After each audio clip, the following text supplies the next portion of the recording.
8 de septiembre de 1980. El enorme carguero Derbyshire, con 150.000 toneladas de mineral de hierro a bordo, se encuentra a 370 kilómetros de la costa este de Okinawa. El Derbyshire es un buque gigantesco, que mide más de 3 campos de fútbol de eslora, el doble del Titanic, y tiene solo 4 años. De proa a popa, su diseño es de lo más moderno que existe. Cualquiera se sentiría totalmente a salvo navegando en él. Pero algunos, como el marinero de primera Peter Lambert, no. Cuando venía a casa de permiso hablaba del barco en el que había estado, de la gente que había conocido, los marineros, los amigos que había hecho. Y siempre nos escribía. Pero este viaje no le gustaba, había algo raro. Mucha gente dijo lo mismo. Aunque a disgusto, Peter se enroló para un viaje más con la idea de ganar dinero suficiente para casarse. Tenía 19 años. Pero su boda nunca se celebraría. El 9 de septiembre, el Derbyshire desaparecería con toda su tripulación.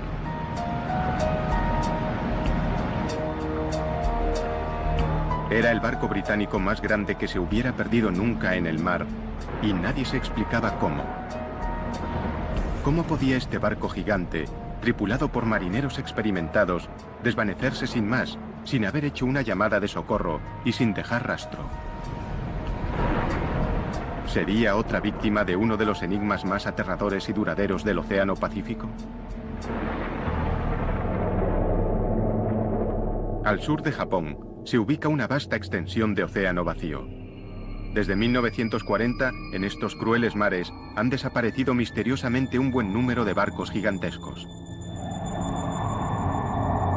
Muchos de ellos se perdieron sin haber enviado siquiera un SOS y sin dejar pista alguna de su paradero. Pero estas aguas llevan siglos cobrándose víctimas. Hace mucho tiempo, los marineros japoneses dieron a esta región un nombre espeluznante: Naoumi, el mar del diablo.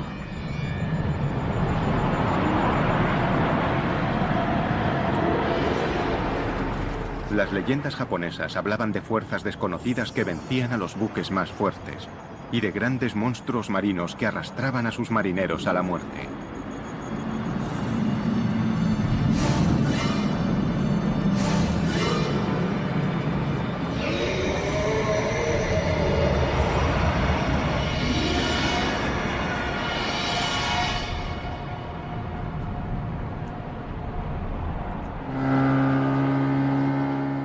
La leyenda de los monstruos marinos ha perdido peso, pero los pescadores japoneses siguen temiendo al mar del diablo, aunque su riqueza les impulsa a arriesgar sus propias vidas.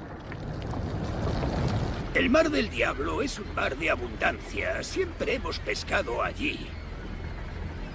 Pero aunque hay muchísimos peces, el precio por capturarlos a veces es muy alto. Este mar es distinto. Las olas cambian rápidamente y de modo impredecible. Por eso, si te relajas a bordo de un barco, puedes tener problemas. Intrigados por los continuos informes sobre desapariciones misteriosas, los investigadores han buscado patrones que pudieran resolver el enigma del mar del diablo. Y algunos dicen que al trasladarlas a un mapa, las recientes desapariciones forman un triángulo de muerte, pero eso es solo el principio. El Triángulo del Mar del Diablo se encuentra en la misma latitud que otro famoso trecho de océano situado al otro lado del mundo, el Triángulo de las Bermudas. ¿Podría ser algo más que una coincidencia? ¿Podría ser el Mar del Diablo otro Triángulo de las Bermudas? ¿O incluso más mortal que el propio Triángulo de las Bermudas?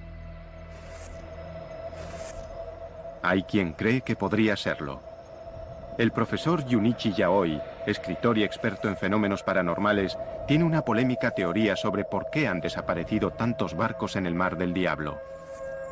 Hay muchas respuestas posibles para estos hechos. Algunos buques se hundieron debido al estado del mar, porque esos incidentes ocurrieron en mares que podrían estar encrespados o a causa de las tormentas. Sin embargo, si hubieran desaparecido sin más, yo diría que podrían haber ido a otra dimensión. Podría haber una entrada a otra dimensión en esta zona. La mayoría de los científicos rechazan las teorías del profesor Yaoi por considerarlas ciencia ficción, pero en el Mar del Diablo siguen desapareciendo barcos.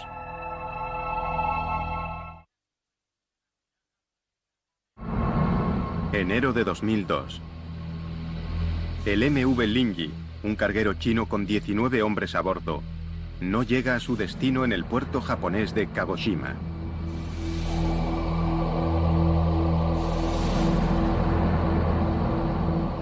Pasan los meses y las autoridades son incapaces de explicar qué le ha pasado al Linji.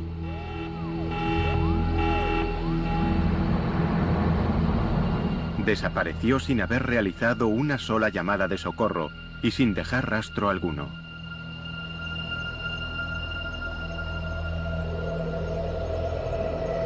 El profesor Yaoi tiene su propia teoría sobre lo que pudo haber ocurrido.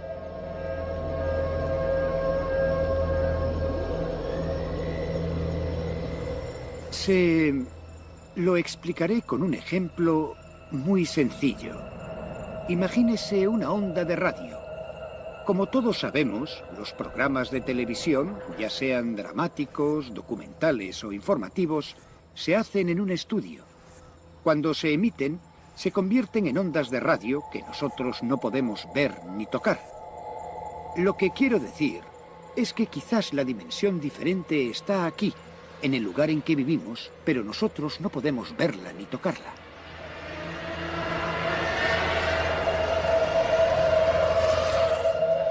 Aunque hay quien ve en la teoría del profesor Yaoi una manera sencilla de explicar lo inexplicable, los expertos marítimos son escépticos.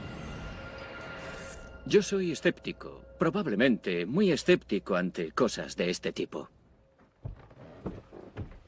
David Mearns es un buscador de naufragios con un historial impresionante de localización de buques perdidos y una actitud pragmática ante lo paranormal. La gente me contrata para que encuentre respuestas desde el punto de vista científico y técnico. Por eso, si de pronto dijera... no puedo explicarlo. Debe de ser por el Triángulo de las Bermudas o por el Triángulo del Pacífico. No creo que volviera a tener nunca alguna credibilidad. En 1994, David y su equipo acometieron uno de sus mayores retos hasta la fecha: resolver el misterio del buque perdido Derbyshire. Sería una misión muy exigente incluso para un experto como él. Esta vez se enfrentaba a un enemigo formidable, tal vez el más duro de su carrera, al Mar del Diablo.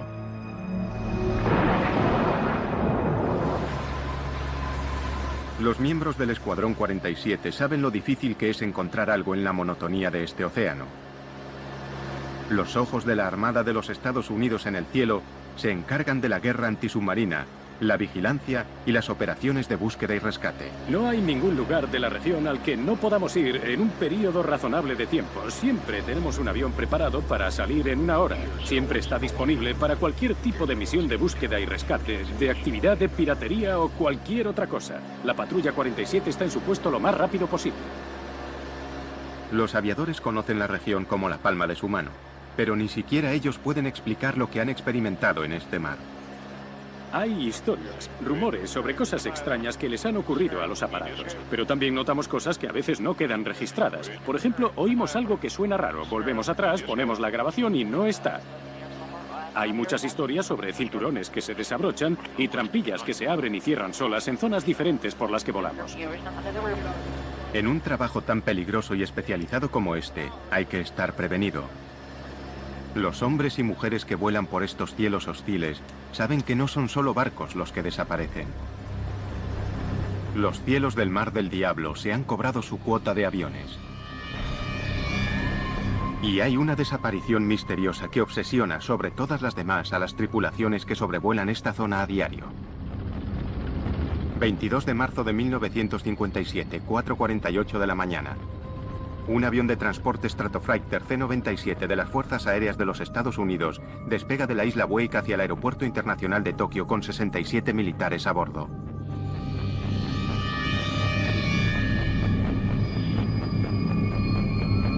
La duración aproximada del vuelo es de 9 horas y media y el aparato lleva combustible para 13 horas y media.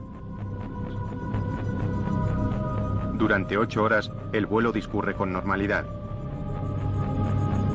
A las 2:30 de la tarde, el piloto comunica por radio como hora aproximada de llegada a las 5 de la tarde y añade que todos los equipos funcionan con normalidad. La climatología es buena y las condiciones de vuelo casi perfectas. 1 hora y 15 minutos después, el piloto comunica por radio que está a 320 kilómetros de Tokio. Los controladores aéreos esperan la llegada del aparato en un plazo de 2 horas. Pero el C-97 nunca tomó tierra en el aeropuerto.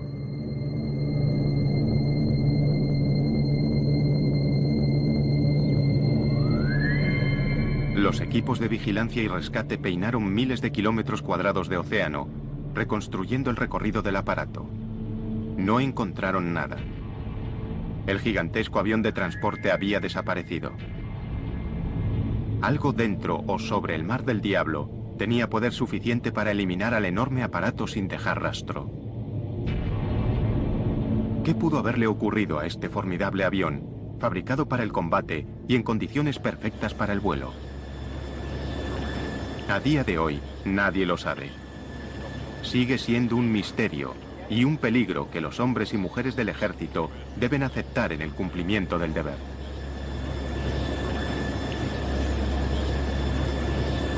El Mar del Diablo oculta bien sus secretos, pero las expediciones osadas y la investigación innovadora están empezando a producir respuestas sorprendentes a viejas preguntas. Al igual que en el Triángulo de las Bermudas, nada es nunca lo que parece en el Mar del Diablo. El servicio de guardacostas japonés registra más de 2.500 accidentes marítimos cada año en las aguas japonesas.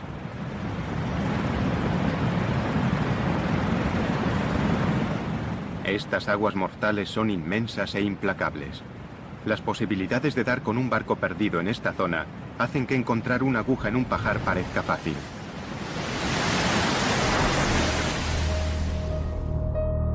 Por eso, 14 años después de que el buque gigante Derbyshire desapareciera sin dejar rastro en el Mar del Diablo, casi todos creían que nunca sería encontrado.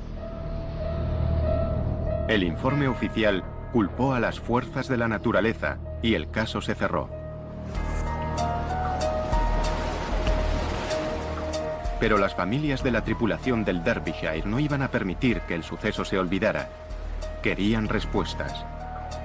Lo único que queríamos eran pruebas que demostraran exactamente qué le había ocurrido al barco y por qué 44 personas habían muerto. La única manera de que se reabriera la investigación era que tuviéramos nuevas pruebas y estas se hallaban en el Derbyshire. Y todo el mundo estaba seguro, en la industria mercante, de que nunca encontraríamos ese barco. Pero las familias se negaron a rendirse.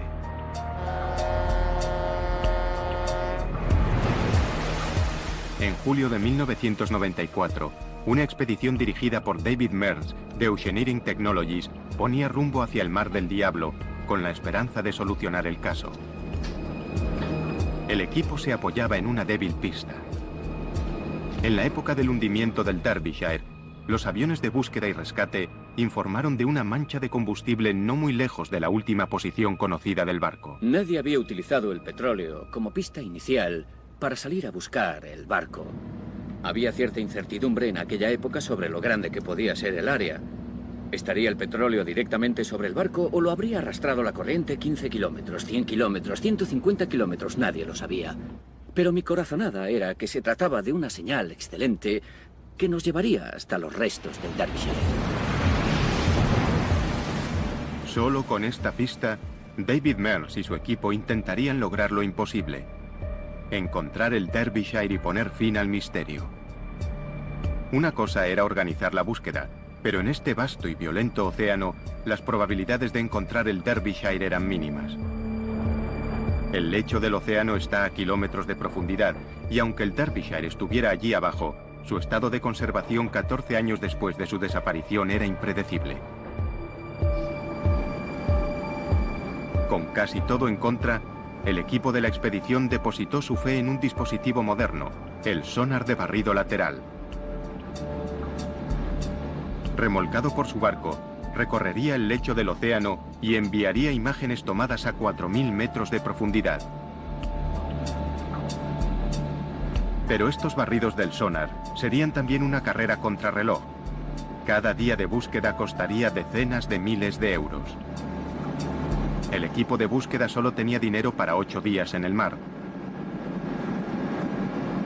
El sonar de barrido lateral remolcable descendió al lecho del Mar del Diablo y comenzó a transmitir imágenes extrañas desde el fondo del océano. Para un profano, no eran más que un revoltijo de formas y sombras, pero a David Mearns algo le llamó la atención. Sí, fíjate en esta altura. Al final de aquella línea empezamos a ver algunas cosas que parecían un poco sospechosas. Y cuando pasamos a la siguiente línea, vimos aún más indicios y finalmente en la tercera línea nos encontramos con algo que era un volumen grande, denso, de material duro, pero no podíamos saber si era una roca o restos del buque. Mira eso. ¿Sería el golpe de suerte que estaban esperando? El equipo sabía que el éxito o el fracaso de la expedición estaban en juego. Todo dependía de lo que consiguieran ver en la segunda pasada del sonar. Cuando nos estábamos acercando justo al punto en el que el sonar remolcable empezaba a captar imágenes, lo perdimos. Así, tal cual. Un cable doble de acero, muy resistente, se rompió. Y allá se fue nuestro sonar remolcable de 600.000 euros por la popa del barco y supimos que estaba perdido. El sonar de barrido lateral remolcable, su máxima oportunidad de éxito, yacía a 4.000 metros de profundidad en el fondo del mar. El tiempo se agotaba. Primer asalto para el Mar del Diablo. Antes de que se pudiera intentar una recuperación, una tormenta amenaza en el horizonte y el equipo debe preparar el barco para el inminente impacto. Son conscientes de lo que el clima puede cambiar aquí. En el recuerdo, una tormenta que devastó la armada más poderosa que haya surcado jamás los mares. Hoy, esa misma armada cuenta con una tecnología impresionante y ha aprendido de las lecciones de la historia. ¿Pero estarán destinados estos marineros a enfrentarse una vez más a la furia del Mar del Diablo?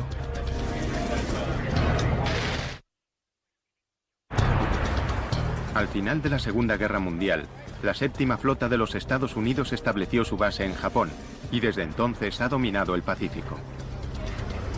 La séptima flota navega por aguas japonesas sin miedo, al menos a ningún enemigo humano. Pero estos marineros saben que si bajan la guardia, el Mar del Diablo puede jugársela en un abrir y cerrar de ojos. Muchas veces disfrutas de vientos favorables y de mareas en calma. Mejor imposible. Miras el horizonte, hay una brisa agradable, el sol brilla y te dices que si no estuvieras en la marina te estarías bronceando. Pero unas horas después, sin más, es como si se desencadenaran 1000 demonios. Así que nunca sabes qué va a pasar. Para sobrevivir en el Mar del Diablo, hay que estar preparados para lo que sea. En esta peligrosa región, lo más importante no son los pilotos de los cazas, sino un puñado de meteorólogos que escudriñan el mar y el cielo en busca de alguna señal de problemas. Estos hombres no contemplan el equivocarse. El más mínimo error podría ponerles en la senda del peligro, y sobre sus buques caería el clima más mortífero que pueda generar el planeta. Parece increíble que estos poderosos buques de guerra, construidos para repeler a los peores enemigos, puedan ser tan vulnerables a los embates de la naturaleza. Pero el Mar del Diablo ya ha demostrado lo que puede hacerles. Es una tragedia que aún atormenta a la Armada. Diciembre de 1944. La Segunda Guerra Mundial ruge en el Pacífico. Los escuadrones suicidas de los kamikazes japoneses son el enemigo más temido. Pero el terror que inspiran está a punto de ser superado. El Destacamento 38, un grupo de buques de combate de la Armada de los Estados Unidos, bombardea las posiciones japonesas en Filipinas, preparando el camino para el desembarco de MacArthur en la playa.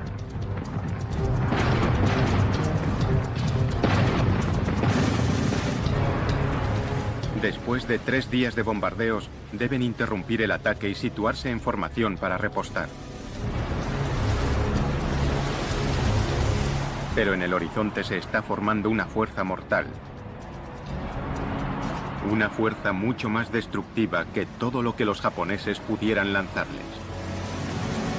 Mientras los barcos intentan repostar en un mar cada vez más difícil, les acecha la furia creciente de un poderoso tifón.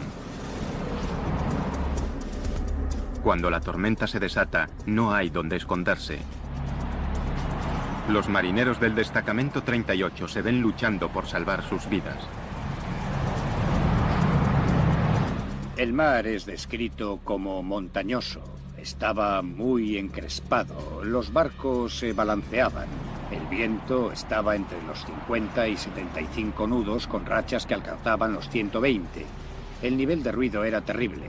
Y por supuesto, los barcos se movían de lado a lado, arriba y abajo. Fue una experiencia aterradora para los hombres de a bordo. Hubo marineros que, aunque se habían enfrentado a la amenaza kamikaze, descubrieron que el tifón era la peor experiencia de sus vidas. Cuando cesó, habían muerto 765 marineros norteamericanos. Fue el peor desastre natural de la Armada de los Estados Unidos en el siglo XX. La poderosa flota, con las cicatrices de la tragedia bien visibles, regresó a puerto. El tifón asesino había pillado al Destacamento 38 por sorpresa. Para evitar que volviera a suceder un desastre parecido, la Armada estableció puestos de información meteorológica por todo el Pacífico. Hoy, el Mando Meteorológico y Oceanográfico de la Armada de los Estados Unidos en Yokosuka, Japón, está en alerta máxima. En el Mar del Diablo se está formando un potente tifón. Esta región mortal es una fábrica de tifones. Sus aguas cálidas pueden generar hasta 30 tormentas asesinas al año. Torbellinos con vientos de 320 kilómetros por hora y olas de hasta 20 metros de altura que se desplazan a 80 kilómetros por hora por el mar, devastándolo todo a su paso.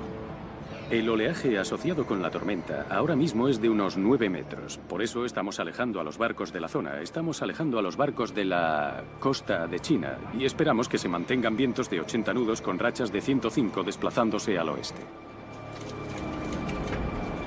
Cuando los vientos superan los 170 nudos o 315 kilómetros por hora, un tifón se convierte en un supertifón, una de las fuerzas más devastadoras de la naturaleza y la peor pesadilla de un meteorólogo marino.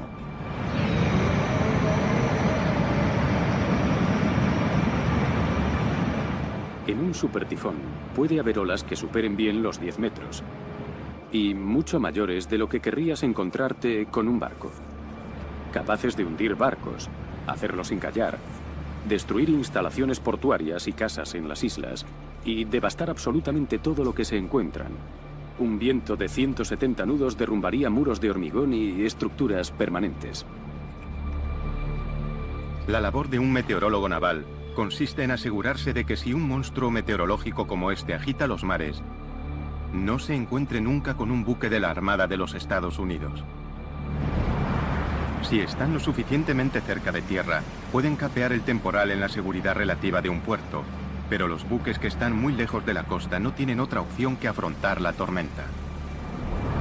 Muchos de los barcos perdidos en el Mar del Diablo han desaparecido durante los peores meses de invierno, cuando las tormentas son más frecuentes y mortales.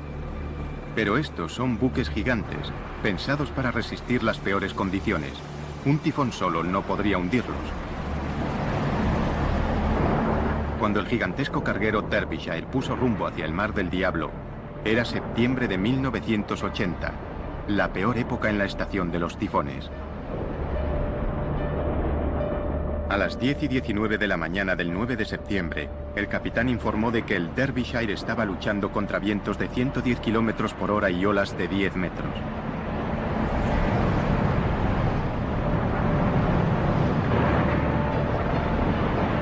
Pero el capitán no estaba especialmente preocupado. Se mostraba confiado en que un barco tan grande y tan bien diseñado como el suyo no debería tener problemas para mantenerse a flote aún en esas condiciones. Comunicó por radio que su llegada a puerto no se retrasaría más que unos días.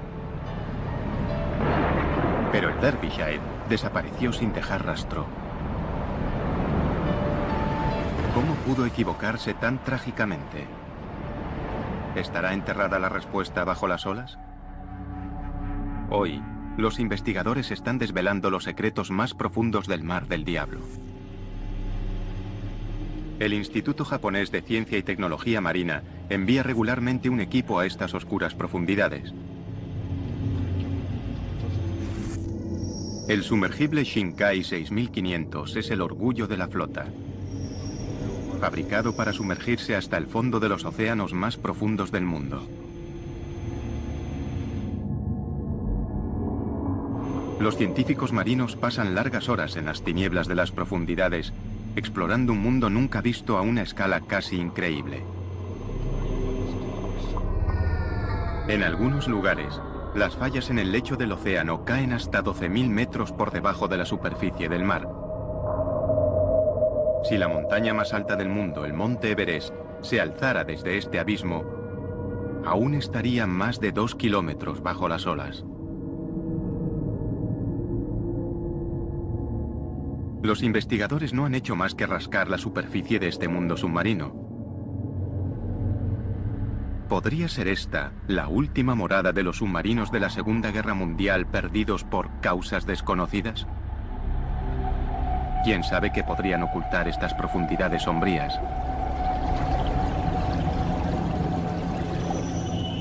Se ha sugerido incluso la existencia de una fuerza extraterrestre que acecha bajo el Mar del Diablo. El informe de la investigación de un científico ruso fue ampliamente difundido en la prensa paranormal. El 18 de agosto de 1980, el buque soviético Vladimir Boberov regresaba de una misión de rescate en la costa japonesa. El jefe de la expedición, profesor Platonov, declaró que estaba de guardia cuando, de repente, un objeto no identificado salió del mar y rodeó el barco. Según el profesor, era de forma cilíndrica y pasó a toda velocidad emitiendo una luz azul cegadora.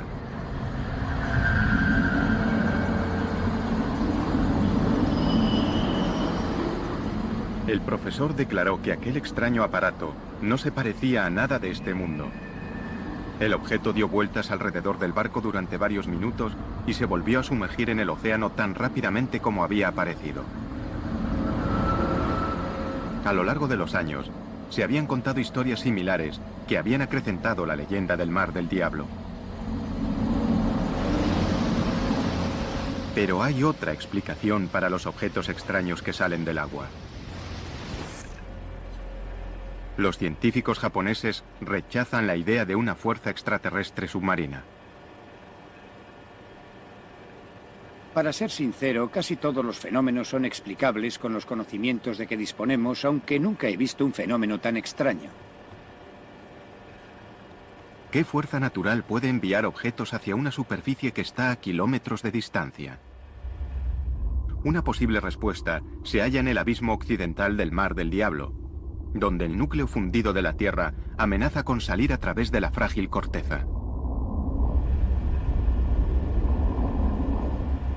Sin previo aviso, desde el lecho del océano pueden surgir fuerzas violentas y desaparecer después con igual rapidez, sin dejar ninguna prueba de su furia, excepto tal vez el misterio de un buque desaparecido. En los años 50, el New York Times informó de una desaparición misteriosa que atrajo por primera vez la atención mundial sobre el Mar del Diablo.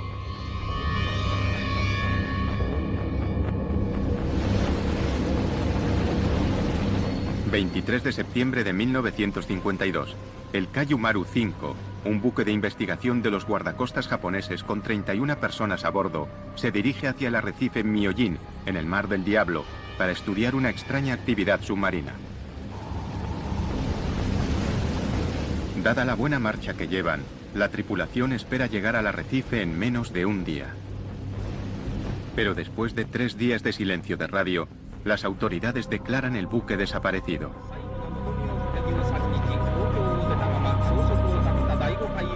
Los buques que se encuentran en la zona acuden a buscar supervivientes. Ningún tripulante del Kaiju Maru aparecería. El misterio crece hasta que, por casualidad, los equipos de búsqueda son testigos de un violento fenómeno natural.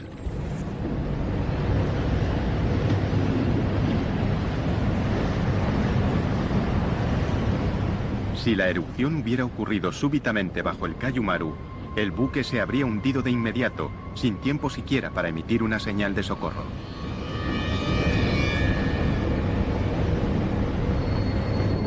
Se encontraron algunos restos de un naufragio, pero ninguno con el nombre del barco, y no hubo supervivientes que contaran lo ocurrido. El destino del Kaiju Maru seguiría siendo un secreto del Mar del Diablo. Los familiares desconsolados se vieron obligados a aceptar que el buque simplemente había desaparecido, y con él sus maridos, hijos y padres. El servicio de guardacostas japonés aconsejó a los buques que evitaran el arrecife Myojin ante el peligro de una erupción submarina. Nacía así una leyenda. Pero las profundidades pueden matar de más de una manera. Cuando un terremoto asola a las ciudades costeras japonesas, sus habitantes corren hacia las colinas. Un terremoto en el lecho marino envía una onda de choque a la superficie. Entonces, se desplaza una masa de agua que se mueve rápidamente a través del océano. Esta fuerza irresistible es el tsunami, la más mortífera de las olas. En océano abierto, los tsunamis pueden alcanzar más de 800 kilómetros por hora. Cualquiera que se encuentre en su camino, en tierra o en un puerto, no tiene ninguna posibilidad. De pequeño, Takeo Suzuki fue uno de los pocos afortunados que sobrevivieron cuando un tsunami aniquiló su aldea. Fue realmente terrible. A las 12 en punto se produjo el terremoto. Unos minutos después llegó el tsunami. La gente intentó huir. Los que murieron no estaban muy lejos de nosotros, pero por desgracia murieron.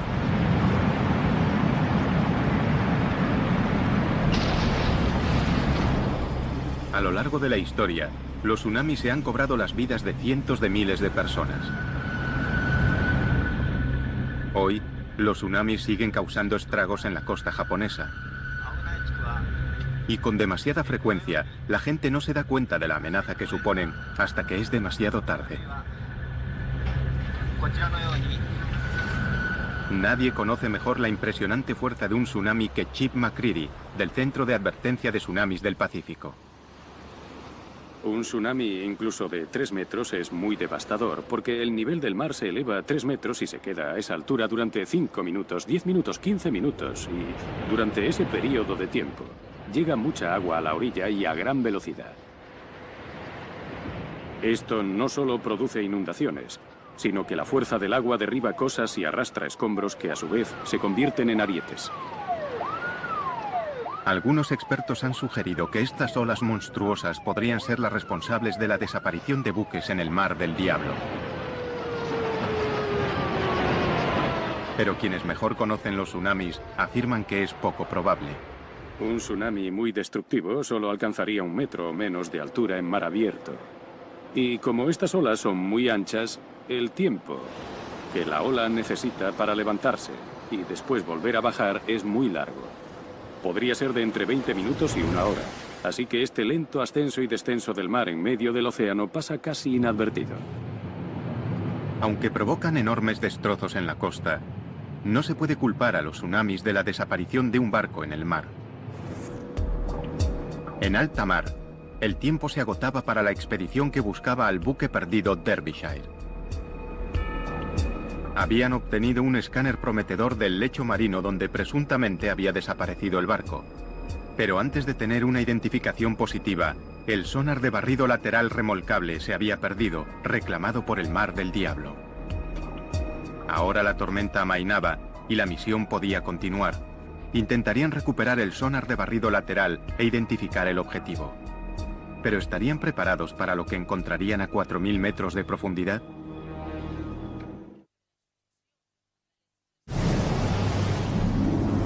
Nada está a salvo en el Mar del Diablo, considerado por algunos el Triángulo de las Bermudas del Pacífico. Los barcos desaparecen de la superficie, los submarinos se sumergen hacia su perdición, los aviones se desvanecen en los cielos.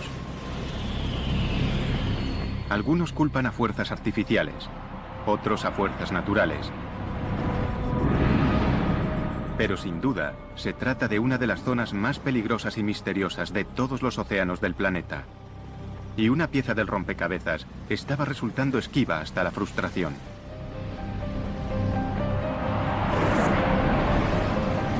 El Mar del Diablo había desbaratado un intento de resolver el misterio del Derbyshire. El equipo de la expedición había perdido su sonar de barrido lateral remolcable justo cuando empezaba a transmitir imágenes de una formación sospechosa en el fondo del océano. Ahora tendrían que organizar una misión de rescate, intentar recuperar el sonar remolcable e identificar el objetivo que se encontraba en el fondo. El equipo preparó su vehículo manejado a distancia, el ROV. Esta misión le exigiría el máximo. ¿Soportaría el armazón de titanio del ROV las presiones aplastantes que podría encontrar en su descenso? Unos finos cables eran lo único que mantenía unido este sumergible de tecnología punta al buque. Si algo salía mal a 4.000 metros de profundidad, desde la superficie no se podría hacer nada. La tensión era tremenda. Teníamos un elemento del equipo carísimo sumergido en el lecho del océano. Había un naufragio que era el que buscábamos. Pero si no obteníamos una imagen que lo demostrara, nadie nos creería. Y volver sin haber conseguido nada era fracasar en todos los frentes. Recuperamos el sonar remolcable. Y recuperar una sonda de 1 tonelada y subirla a cubierta fue algo técnicamente muy difícil de conseguir. Después teníamos que sumergirnos y nos quedaban 6 horas antes de tener que levar anclas y marcharnos del lugar. La ansiedad a bordo crecía a medida que llegaban de las tinieblas oscuras imágenes nunca vistas. El ROV captó un rastro de reluciente mineral de hierro, la carga que el Derbyshire transportaba cuando desapareció.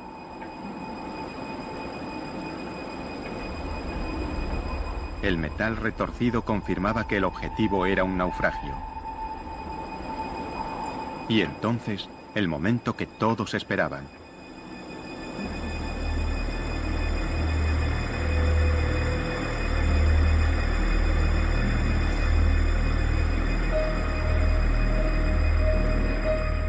Una prueba, por fin, de que el poderoso barco no había desaparecido sin más, sino que al menos, tras este misterio, había una respuesta.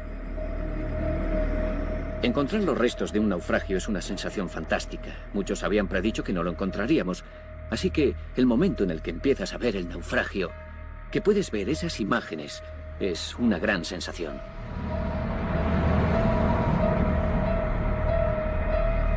Para Paul Lambert, de la Asociación de Familiares del Derbyshire, la noticia supuso un alivio y una repentina y demoledora sensación de pérdida.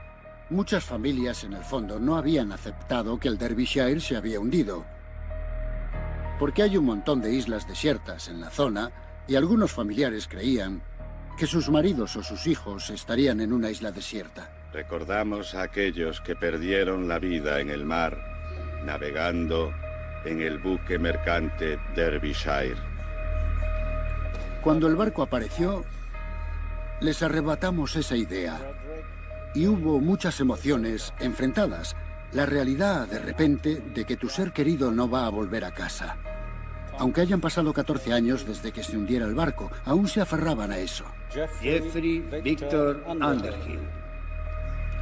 Tras 14 dolorosos años, las familias de los desaparecidos tenían las respuestas que habían estado buscando. Raymond William Taylor, Peter Lambert, Nigel Coates. Contra todos los pronósticos y ante el desconcierto de los críticos, David Mills y su equipo habían conseguido lo imposible. Habían encontrado los restos retorcidos del Derbyshire. Pero la pregunta seguía ahí.